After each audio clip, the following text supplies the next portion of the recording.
वालेकुम सलाम बरहमतुल्लाह जी। मोहम्मद यासीन। ये कोई नहीं साल हो गए शादी में, फिलहाल बच्चे कोई नहीं गए। हो सकता कोई एज ज़्यादा का मसला हो या कोई भी मार्क की अरजा जो भी है।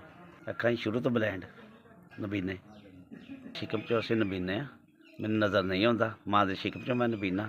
असी 6 भैन भरा 8 भैन भरा तो जी एक भैन साड़ी नबीनी है ना, वो लाहौर गई है भाई कोल, और मैं इंशाअल्लाह अलहमदुलिल्लाह इत्थे मौजूद हाँ। पर इस वास्ते शादी की कि मेरा सहारा कोई नहीं सी, हथ पकड़ने वाला कोई नहीं सी। रोटी पकाने वास्ते वालदा भी ज़ईफ सी, कोई मजबूरियां सीगियां, मजबूरी की वजह तो मालक ने अता कर दी, मैं शादी कर ली। तो ख्याल रखती, खा पका रोटी पका के देंदी है। कपड़े जो मैं लाने लाने तो पहले सर्फ जो वो नलके अगे होंगे जी, तो सारा मेरा ख्याल रखती है। अंदर बाहर आना जाना सारा कुछ मेरे नाल है। ਅਸੀਂ ਬਾਹਰ ਗਏ ਸੀ ਤੇ ਮੀਂਹ ਪਿਆ ਸੀ ਤੇ ਹੱਥ ਤਿਲਕ ਗਿਆ ਸੀ, ਡਿੱਗ ਪਈ ਸੀ। ਕੀ ਹੁੰਦਾ ਜੀ ਇਹ ਭਾਈ ਅੱਲਾ ਦੇ ਆਸਰੇ ਦੀ ਹੈ ਬਸ। ਦਾ ਨਿਜ਼ਾਮ ਸਰਕਾਰ ਇਸ ਤਰ੍ਹਾਂ ਕੋਈ ਮਹੱਲੇ ਵਾਲੇ ਮਿਹਰਬਾਨੀ ਕਰ ਦਿੰਦੇ ਨੇ, ਕੋਈ ਭੈਣਾਂ ਭਰਾ ਇੱਥੋਂ ਰਲ ਮਿਲ ਕੇ, ਉਸ ਤੋਂ ਬਾਅਦ ਕੋਈ ਖਤਮ ਪਾਕ ਹੋਵੇ ਉੱਥੇ ਚਲੇ ਜਾਈਦਾ, ਕੋਈ ਚੌਲ ਦੇ ਛੱਡਦਾ, ਕੋਈ ਰੋਟੀ ਦੇ ਛੱਡਦਾ। ਸਾਡਾ ਗੁਜ਼ਾਰਾ ਇਸ ਤਰੀਕੇ ਨਾਲ ਚੱਲ ਰਿਹਾ। ਇਹਦਾ ਤਾਂ ਨਾ ਹੀ ਪੁੱਛੋ, ਮਹਿੰਗਾਈ ਨੇ ਸਾਨੂੰ ਸਾਰਿਆਂ ਨੂੰ ਤੁੰਨ ਕੇ ਰੱਖ ਦਿੱਤਾ। ਮਹਿੰਗਾਈ ਇੰਨੀ ਕੁ ਹੋ ਗਈ ਕਿ ਮੇਰੇ 38 ਯੂਨਿਟ ਨੇ ਗੈਸ ਦੇ ਬਿੱਲ ਦੇ, ਤੇ ਮੈਨੂੰ ਗਰੀਬ ਆਦਮੀ ਪੈਸੇ ਮੈਨੂੰ ਮਿਲਦੇ ਕਿ ਤੈਨੂੰ 6000 ਰੁਪਈਆ ਬਿੱਲ ਆ ਗਿਆ।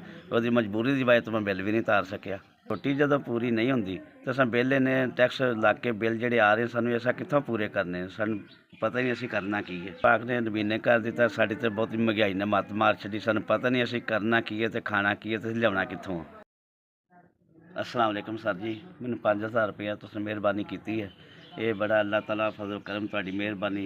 अल्लाह ताला तुहाडे ते रहमत करे। अल्लाह ताला 5 वक्त की नमाज अदा करने की तौफीक अता फरमाए। अल्लाह ताला तमाम तुहाडियां मुश्किलां आसान फरमाए, बच्चों तंदुरुस्ती देवे, माल जान कारोबार च बरकत अता फरमाए। तुसां साडे ते शफकत की, अल्लाह ताला तुहाडे ते शफकत अता फरमाए। अपने महबूब का सदका, महबूब की आल औलाद का सदका तुहानूं भी कामयाबी कामरानी नसीब फरमाए ते सानूं भी इह अमल करने की तौफीक अता फरमाए। बड़ी मेहरबानी, तुसां मेहरबानी की है।